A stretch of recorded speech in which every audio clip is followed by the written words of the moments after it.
하나님 말씀은 창세기 38장 1절부터 6절까지 먼저 보겠습니다. 그 후에 유다가 자기 형제들로부터 떠나 내려가서 아둘람 사람 히라와 가까이 하니라. 유다가 거기서 가나안 사람 수아라 하는 자의 딸을 보고 그녀를 데리고 동침하니 그녀가 임신하여 아들을 낳음에 유다가 그의 이름을 엘이라 하니라.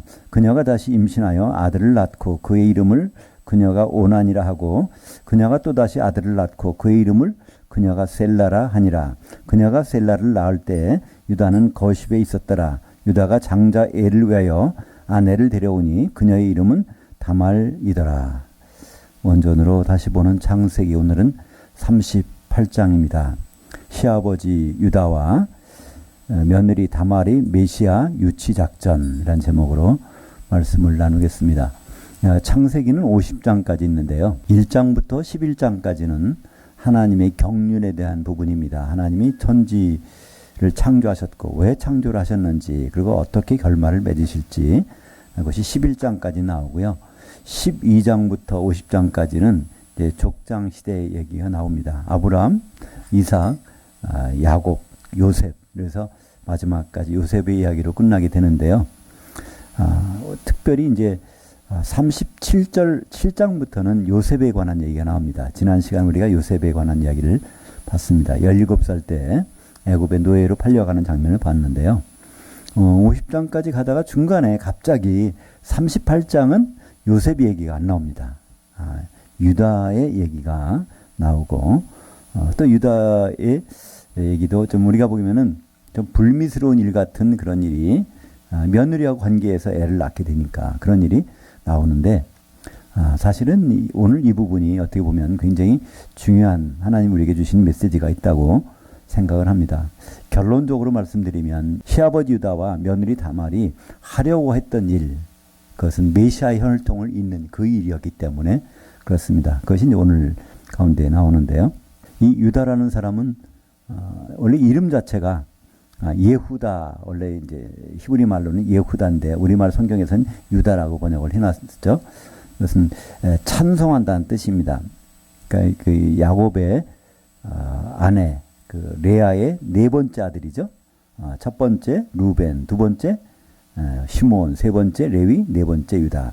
그 내력을 지난번에 29장에서 한번 살펴봤습니다. 창세기 29장에 보면 그 레아가 너무나 남편을 갖추고 싶은데 자기 동생이 너무나 예뻐서 남편을 뺏기고 있는 상황에서 이제 아들을 갖게 되죠. 그래서 보라 아들이다. 그래서 루벤, 벤이라는 것은 아들, 루는 보라. 그래서 나 아들 낳았다. 남편 보고라는 뜻이죠. 근데 남편은 안 돌아오니까 또 애를 낳습니다. 그래서 시몬, 하나님 내 기도를 들어주셨다. 그래서 그렇게 이름 졌는데도 또 남편은 안 돌아오고, 세 번째는 레위라는 것은 바로 그 연합한다. 이제는 아들 셋을 낳았으니 남편은 나한테 올 것이다. 그래도 안 오죠. 네 번째 아기를 임신했을 때는 이름을 이렇게 지어놓습니다. 유다, 예후다. 난 남편 바라보고 살았는데 내 하나님을 찬양하며 살리라. 그런 이름이 바로 이제 유다란 이름입니다. 그러니까 유다는 이제 그런 이름이기 때문에 유다를 통해서 하나님 뭘 하신다는 계획이 아마 서신 것 같아요. 또 그래서 유다를 이렇게 세우신 것도 같고요. 근데 유다가 갑자기 이제 자기 형제들 있는 데서 이탈해가지고 아둘람 사람 히라 친구가 사는 곳에 갑니다. 거기서 어떤 여자를 만납니다. 그러니까 거기에 사람 수아라고 하는 사람이 있는데 그 사람 딸과 하룻밤을 지냅니다. 그러면 결혼한 건 아니에요. 근데 동침했다고 그러는데 그러고 나서 계속 아기를 낳는 거 보니까 같이 동거를 한 것 같습니다. 그래서 그 아들 이름을 엘이라고 졌는데요. 사실은 우리말에는 이제 영어로 R자하고 L자하고 구분이 우리말로는 잘 구분 안 하지만 여기서는 엘이 아니라 에르입니다. 엘 하면 이건 하나님이고요. 에르 하면은 이건 이제 여기서 나오는 이 유다의 첫 번째 장자의 아들의 이름. 이 아들의 이름을 누가 줬을까요? 유다가 줬습니다. 대부분의 경우는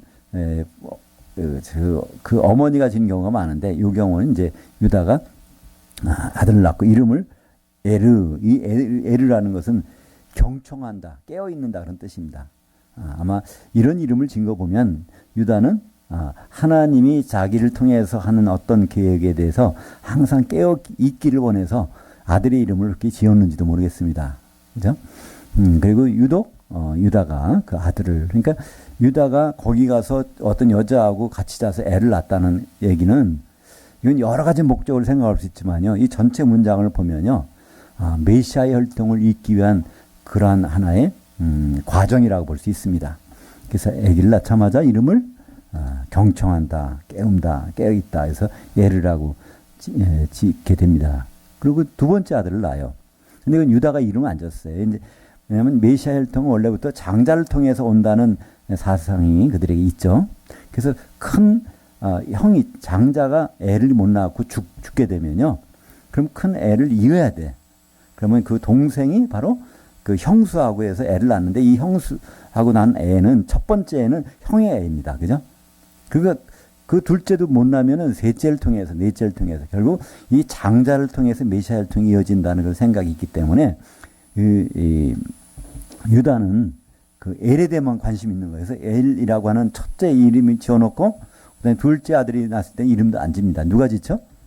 그의 이제 거기서 동침하고 있던 그 아내가 이름을 집니다. 그 이름도 안 나와요. 그냥 그 수아의 딸이라고만 나오죠. 그러고 나서 또 애를 또 낳습니다. 그래서 두 번째 난 것은 오난이라는 건 강하다. 그의 같이 산 여자가 이제 이름을 정한 거고요. 그 다음에 셋째 아들 이름은 셀라라는 것은 뭐를 요구한다, 청원한다, 요청한다는 이름인데, 그런 이름으로 전했습니다. 그러니까 아들 셋이 있는데 첫 아들은 유다가 이름을 줘서 경청한다, 일깨운다, 그런 이름을 줘놓고, 나머지 두 아들은 이제 그 애 엄마가 지은 거죠. 이름을 줘서 세 아들을 갖게 됩니다. 그러고 나서 보니까 세 번째 아를 낼 때 여기 성경에서는요, 유다가 그 여자하고 같이 있는 것이 아니라 거십이란 다른 곳에 있었다고 얘기합니다. 그러니까 거기 가서 애를 낳은 목적이 여자가 예뻐서 같이 살림하고 싶어서 살았다는 얘기가 아니라는 걸 볼 수 있어요. 그죠? 이 메시아의 혈통을 잇기 위해서 거기 가서 그 장자를 낳고 나서 둘, 셋은 낳았지만, 애가 날 때는, 마지막 막내 날 때는 아예 그 여자하고 같이 있지도 않았습니다. 그 거십이라는 곳에 있는데, 유다가 한 일이 있습니다. 이제 장자 에르를 위해서 며느리를 데려옵니다. 며느리 이름이 누구죠? 다말. 이 다말이라는 것은 타마르라고 그래서, 이건 이제 종려나무라는 뜻입니다. 이 종려나무는 이 뿌리가 얼마 깊어서, 종려나무가 있으면 그 밑에 반드시 물이 있다는 얘기입니다. 깊이까지 가서 거기서 물을 끌어올려서 이걸 유지하는 그런 역할을 하는 건데, 어떤 깊은 곳에 있어도 거기까지 뿌리를 내려서 생명을 끌어올리는, 물을 끌어올리는 역할을 하는 나무가 이제 종려나무라고 하죠. 그 이름을 가진 여자, 타말인데, 여기서는 우리말 성경은 다말이 됐죠. 이 다말이 며느리를 데려다가 큰아들인 에르하고 이렇게 결혼시키게, 그러니까 같이 자게 만들어놨죠. 왜 그랬을까요? 메시아 혈통을 이으려고, 그죠?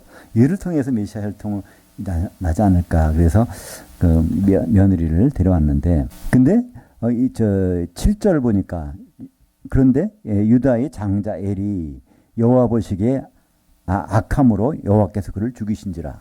여기서 장자 에르가 며느리를 데려온, 아버지가 데려온 며느리를 데려왔는데 하나님 보시기에 악을 행했다는 거, 죽여버렸다는 겁니다. 도대체 어떤 악행을 저질렀을까요? 우리는 여러 가지 생각을 할 수 있지만 가장 쉽게 떠오르는 건 뭘까요? 아마 그 여자하고 같이 자지 않은 것 같아요. 그러니까 아버지가 데려온 저 여자 난 마음에 안 들어요 하고서 한 것 같아요. 그거로밖에 예측할 수 없는 것이, 그 뒤에 나오는 것이 이제 둘째 아들도 악을 행했다 그러는데 악을 행한 결과가 나오지 않습니까? 이제 그래서 큰 아들은 죽어버리니까 이 둘째한테 이제 들어가라고 합니다. 형을 위해서 네가 애를 낳아야 된다. 그러니까 그 형수하고 같이 자기를 하는데, 같이 잠을 자고, 그러니까 설정을 할 때 땅에다 했다는 거예요. 하나님이 이게 악을 행했다. 첫 번째 아들인 뭔지는 모르지만 악을 행했고, 두 번째 아들 보니까 아기를 낳아야 되는데 아기를 안 낳게 했다는 거예요. 그러니까 그것이 하나님 보시기에 악을 행했다고 하는 것입니다. 그러니까 도대체 하나님께 선이란 무엇이고 악이란 무엇일까? 이거 한번 이제 생각해 볼 필요가 있는데요. 우리는 하나님이 기뻐하시는 일을 하면 좋다 그러는데요. 하나님께 가장 기뻐하는 일은 뭘까요? 단적으로. 그러니까 그것은 쉽게 생각할 수 있어요. 그죠? 하나님의 아들 예수 그리스도 결혼시키는 겁니다. 그것이 원래 창세기부터 나오는 거예요. 남자가 부모를 떠나 그의 아내와 앞에서 한 몸을 이룰지니라. 그것이 이제 창세기 2장 24절에 나오는데 그게 무슨 얘기인지를 우리는 잘 모르잖아요. 그래서 결혼식 때마다 되게 주례사 할 때 그 말씀을 가지고, 그러니까 이제 부모 의존하지 말고 거기서 나와서 아내하고 잘 살아라. 이것이 하나님 뜻이다. 이렇게 하는데 그게 아니라는 것이 이제 에베소서 5장 31절과 2절에 나오지 않습니까? 에베소 5장 31절에 보면 창세기 2장 24절을 딱 문장을 카피해 놓고 그 밑에가 이 비밀이 크도다. 이거는 아무나 알 수 있는 일이 아니라는 거예요. 엄청난 비밀인데 그리스도와 교회에 대해서, 그러니까 그리스도께서 다시 오셔서 그의 교회 아내인 교회와 결혼하는 것, 그것이 창세기 2장 24절의 말씀이라고 하는 것이죠. 바로 그 일이 하나님이 기뻐하신다는 겁니다. 그것이 어디 나오냐면 창세기 2장 18절에 보면 아담이 혼자 사는 것이 하나님께 선하지 않다는 거예요. 그러니까 아담 선하지 않은 건 악한 것이죠. 아담에게 배우자가 생기는 것, 배우자를 갖고 결혼하는 것이 하나님에게 가장 기뻐하신 일인데 그것을 반대하는 일이 다 하나님께는 악한 일입니다. 그 맥락에서 보면 이 둘째 오난이 왜 죽었는지를 알 수 있죠. 그죠? 그래서 이 메시아의 혈통이 나와야 되고 이제 결혼까지 해야 되는데 이 길을 막아서는 것. 그래서 둘째 아들이 그렇게 죽었고 첫째 아들도 결국은 그렇게 우리는 생각할 수 있습니다. 아버지가 며느리를 데려왔는데 며느리 데려오는 목적이 뭐겠어요? 너희들 한번 잘 살아봐라. 그게 아니잖아요. 그죠? 메시아 혈통을 한번 이어봐라 하는데 그 일을 안 한 것입니다. 그러니까 우리는 지금 우리도 같이 생각해 볼 수 있어요. 하나님을 기쁘시게 하는 일이 무엇일까? 우리가 가서 많은 사람 도와주고 또 기도 많이 하고 헌금 많이 내고 그런 거, 그것이 좋은 일일까? 기뻐하실까? 뭐 그럴 수도 있겠지만 성경상에서는 가장 기뻐하는 일은요, 오늘 오전 설교 말씀에도 나왔지만 요한계시록의 맨 마지막, 성경의 맨 마지막에 나오는 명령문, 우리에게 하라고 하는 명령문, 오시옵소서라는 말을 하라는 거거든요. 주님 오시옵소서라고 하는 말이 성경의 결론입니다. 왜 오라고 할까요? 신랑으로 오시옵소서. 우리가 준비가 다 됐거든요. 그런 뜻이죠. 그러니까 하나님은 그것을 원하시는 것이죠. 그러니까 예수님과 그의 아내와 결혼하는 그 과정을 하나님 기뻐하시고 그걸 반대하는 모든 세력을 하나님은 싫어하시고 그걸 악하다 그러죠. 가장 반대하는 세력이 뭘까요? 마귀잖아요. 그죠? 예수님 오시면 요한계시록 20장에 보면 1절에 쇠사슬을 가져와서 결박해서 무저갱에 집어넣으니까 마귀를, 그것을 막기 위해서는 결혼 준비가 안 돼야 되잖아요. 우리가 주님과 결혼 준비가 되는 순간에 예수님 오실 것이고 그 순간에 마귀는 결박돼서 무저갱에 1000년 동안 갇힐 것이니까. 그래서 그것이 하나님 보시기에는 이제 악한 일이죠. 7절부터 11절까지 같이 읽겠습니다. 그런데 유다의 장자 엘이 여호와 보시기에 악함으로 여호와께서 그를 죽이신지라. 유다가 오난에게 이르되 내 형수에게로 들어가서 남편의 아우된 본분을 행하여 내 형을 위하여 씨가 있게 하라. 오난이 그 씨가 자기 것이 되지 않을 줄 알므로 형수에게 들어갔을 때에 그의 형에게 씨를 주지 아니하려고 땅에 설정하매 그 일이 여호와 보시기에 악함으로 여호와께서도 그도 죽이시니 유다가 그 며느리 다말에게 이르되 수절하고 내 아버지 집에 있어 내 아들 셀라가 장성하기를 기다리라 하니 셀라도 그 형들과 같이 죽을까 염려함이라 다말이 가서 그녀의 아버지 집에 있으니라. 아들 둘이 죽었고 이제 막내 아들 남았는데 여기에 유다가 그럽니다. 이제 얘가 너무 어리니까 너는 네 친정에 가 있어라 얘기했어요. 근데 그 말할 때 그 마음의 뜻을 성경은 표현하고 있습니다. 뭐라고요? 이러다가 이 며느리가 너무 드세서 팔자가 사나워서 아들 다 죽어버리는 거 아니야? 이 생각해서 이제 가 있으라고 하는 것입니다. 그리고 부르지도 않잖아요. 그러니까 어떻게 보면 유다는 선한 생각이에요. 유다로서는. 왜냐하면 막내 아들까지 죽어버리면 이 메시아 혈통이 끊어지잖아요. 그러니까 이 일만은 있었으면 안 되겠다 생각하고서 이렇게 했지만 사실은 그게 옳은 일이 아니었다는 것은 유다가 나중에 고백합니다. 내가 며느리가 맞았고 내가 틀렸다는 것을 나중에 말을 하죠. 신명기 25장 5절에 보면 여기 계대 혼인 제조를 말씀하고 있습니다. 물론 신명기는 한참 후에 이 사건이 있은 다음에 바로 이제 애굽에 들어가고 거기서 출애굽에서 나와서 이제 주신 모세를 통해 주신 말씀이지만 그것은 성경에서 이 모든 것은 다 하나님의 뜻으로 기록된 것이니까 거기에 보면 형이 아기를 못 낳고 죽게 되면 형수가 바로 그 둘째하고 같이 잠을 자서 아기를 가지면 첫 번째 아기는 형 거란 겁니다. 그러니까 형수하고 나서 첫 번째, 두 번째 계속 살 수도 있어요. 그러나 다른 마누라를 얻을 수도 있어요. 그러나 반드시 형수하고 결혼해서 첫 번째는 형의 아들로 세우라는 것이 신명기 25장 5절에 있습니다. 바로 메시아의 혈통을 보존하기 위한 하나님의 어떤 작전이라고 볼 수도 있죠. 근데 이제 막상 큰일 났습니다. 12절에 보니까 유다가 그 아들 셋 낳은 그 아내가 죽어버렸어요. 얼마 후에 유다의 아내 수아의 딸이 죽은지라.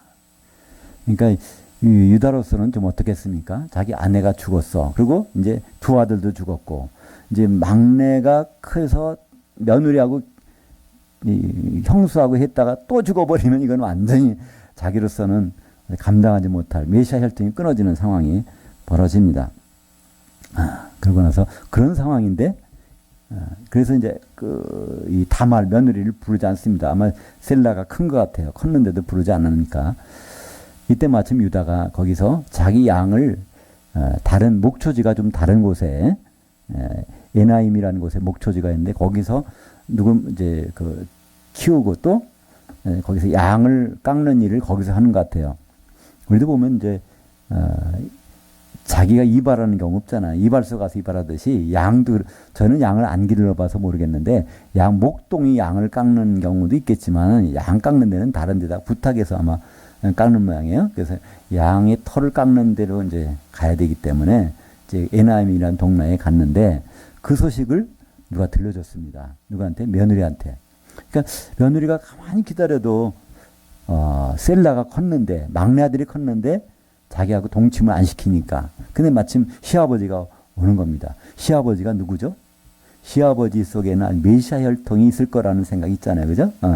그 생각을 가지고 시아버지가 매력이 있어서 잘생긴 남자라서 그래서 가는 것이 아니라 메시아 혈통을 이어야 되는데 막내는 안 오고 근데 시아버지가 온다고 하니까 거기에 변장을 하고 갑니다. 그죠? 이제 과부의 옷이 따로 있나 봐요. 근데 과부의 옷을 벗고 얼굴을 이제 탈을 쓰고 가서 동침을 합니다. 이제 가는 목적 자체가 그렇잖아요. 유다가 거기 간 것도 관광하러 간 것이 아닙니다. 그죠? 자기의 본업을 하러. 그때 아내가 죽었는데 상처해서 참 마음이 괴롭지만 그래서 자기 할 일은 해야 되니까 양털 깎는 데까지 가서 그게 하려고 갔더니 가는 길에 누가 나타났어요? 어떤 멋있는 여자가 나타났나 봐요. 그것이 15절에 보니까 그녀가 얼굴을 가리었으므로 유다가 그녀를 보고 창녀로 여겨. 그래서 이제 하룻밤을 자게 됩니다.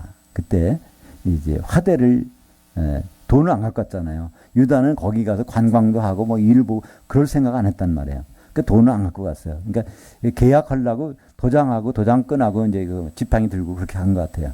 이제 양털을 깎을 때도 도장으로 계약서 찍고 그다음에 이제 나중에 가면 주면 되는 거니까. 그리고 갔는데 이 창녀라고 하는 여자가 그걸 요구하니까 그러면 보증금이라도 달라는 겁니다. 그랬더니 보증금은 줄 수는 없으니까. 그러면 내 도장하고 도장끈하고 그다음에 지팡이 이거를 하룻밤을 자고 이제 헤어졌죠. 그러고 나서 이제 염소 새끼 하나를 주기로 했는데 그걸 주려고 친구를 통해서 보냈더니 그 여자가 없다는 겁니다. 그 동네에. 그 더 이상 이거 창피한 일이니까 그만두자. 근데 석 달 후에 며느리 배가 불러오기 시작한 얘기를 들은 거죠. 이제 유다가 뭐라고 그러죠? 24절에 보니까 석 달쯤 후에 어떤 사람이 유다에게 일러 말하되 내 며느리 다말이 행음하였고 그 행함으로 말미암아 임신하였느니라. 그러니까 유다가 끌어내라. 불사르겠다는 겁니다. 그러니까 메시아의 혈통을 이을 그런 목적으로 며느리를 삼아 데리고 왔는데 이거 다른 데 가서 매음이 나고 창년으로 터니까 안 됐다는 거죠. 그래서 불로 태워 죽이겠다는 겁니다. 그래서 끌고 왔는데 거기서 이 사람이 뭐라고 그러죠? 이 창녀가 뭐라고 합니까? 이 도장하고 이 끈하고 이 지팡이 요거 임자가 이 애의 아버지입니다. 그러니까 이제 그걸 모를 사람이 누가 있겠어요? 자기 도장인데 자기 지팡인데 그러면서 하는 말이 뭐죠? 그것이 이제 26절입니다. 한번 같이 읽어볼까요? 유다가 그것들을 알아보고 이르되 그녀는 나보다 옳았도다. 내가 그녀를 내 아들 셀라에게 주지 아니하였음이로다. 하고 다시는 그녀를 가까이 하지 아니하였더라. 그녀는 나보다 옳았도다. 의롭다는 건 이제 의롭다는 얘기입니다. 하나님 편에서 이게 맞다는 거예요. 자기는 자기 이 애만 죽을 것만 생각하고 안 줬는데 그게 아니라 이 다말을 통해서 번뇌히 준다는 그것을 믿었다는 거죠. 그래서 그 다음부터는 더 이상 동침을 안 했던 얘기입니다. 만약에 이 다말이 그 이후로도 시아버지하고 계속 관계를 그 재산을 갖기 위해서라든가 다른 목적으로 했다면, 그죠? 근데 전혀 그러지 않았다는 거죠. 이 두 사람의 목표는 분명합니다. 방법은 중간에 틀릴 수 있었지만 그 제목을 이렇게 정해봤어요. 시아버지와 며느리의 메시아 유치 작전. 우리 이제 뭐 평창 올림픽도 이제 다 끝났지만 그거 유치하기 위해서 노력을 많이 했었지 않습니까? 그러니까 메시아가 오는 길을 서로 이제 받으려고 하는 그런 것이 유대인들, 우리를 통해서 오지 않을까, 우리 집을 통해서 오지 않을까, 그것들이 이제 유대인들에게 바램인데, 근데 이런 바램이 성경에 왜 기록되어 있을까요?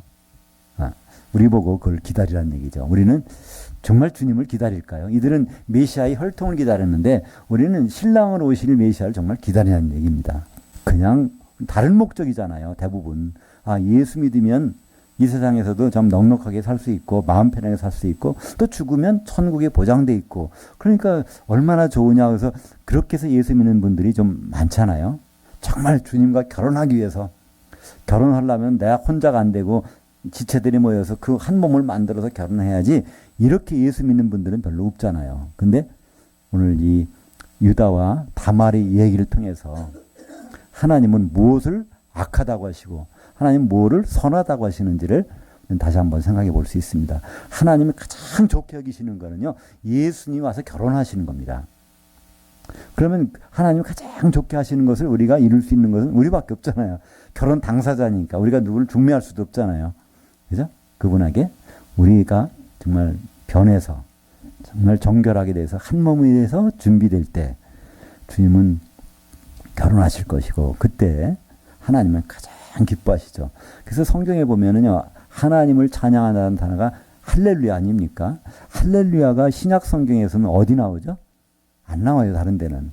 19장에 어린 양의 혼인잔치가 일어났다고 할 때 그때 할렐루야 할렐루야 할렐루야 할렐루야 그때 나옵니다. 그게 하나님을 가장 기쁘게 하는 그런 거예요.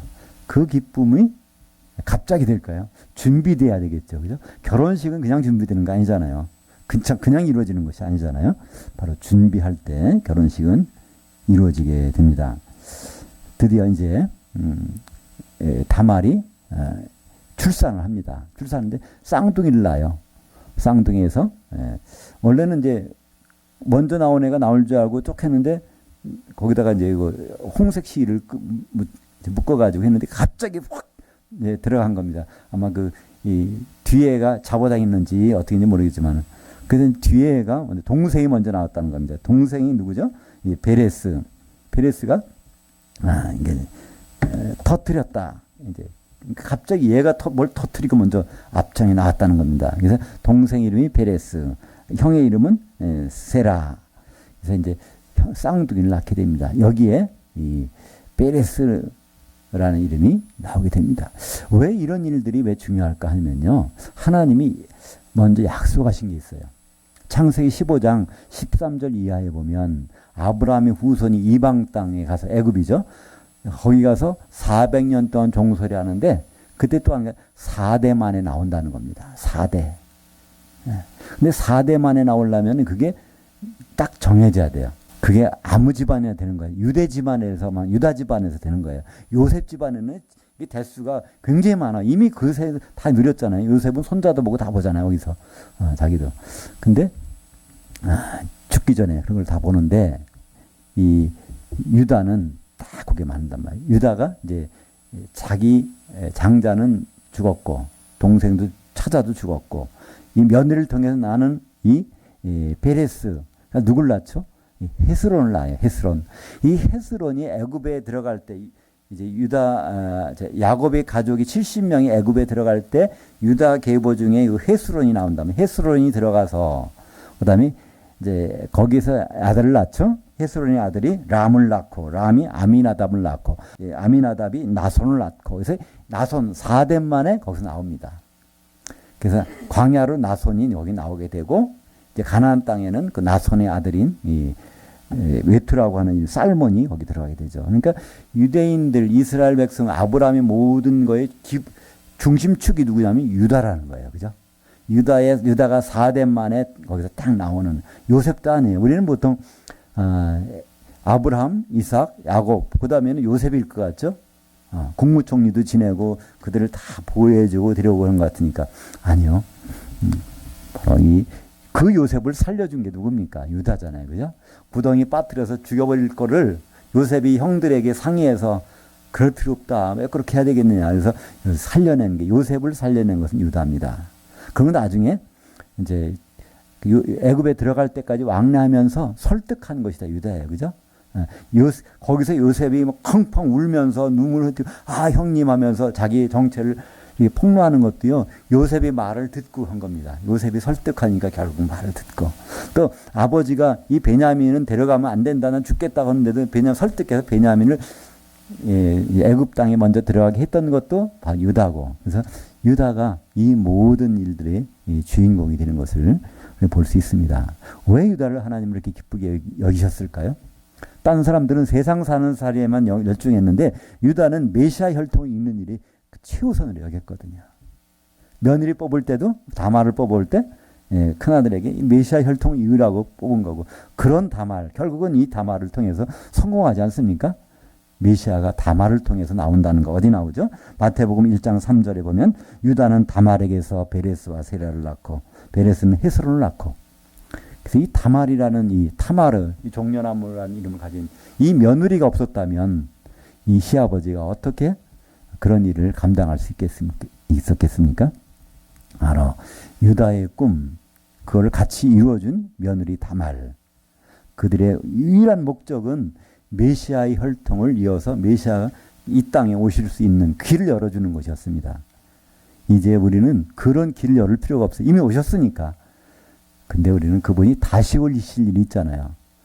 그분은 요한계시록 22장 7절, 12절, 20절에 보면 내가 속히 오리라 내가 속히 오리라 진실로 내가 속히 오리라 그리고 요한계시록 22장 17절에 명령이 나오잖아요. 그 영과 신부가 말씀하기를 주님 오시옵소서 그리고 이걸 듣는 모든 사람은 오시옵소서라고 말하라. 그리고 목마른 자 원하는 자는 바로 거기 생명수를 받으라. 생명수 성령의 기름을 준비하라. 그런 뜻이죠. 바로 예수님 오시기 전에는 메시아 혈통을 준비했던 사람들 예수님 오신 후에 다시 오실 때는 주님에게 오시옵소서라고 말하는 성도들이 반드시 있어야 된다는 얘기입니다. 우리가 지금까지 저부터도 그런 생각을 별로 못했어요. 정말 이 설교, 그러니까 오전 설교를 준비하면서 보니까 성경에 나오는 마지막 명령문, 이거는 주님께 오시옵소서 하라. 이것이 마지막. 그리고 성경은 끝난다는 겁니다.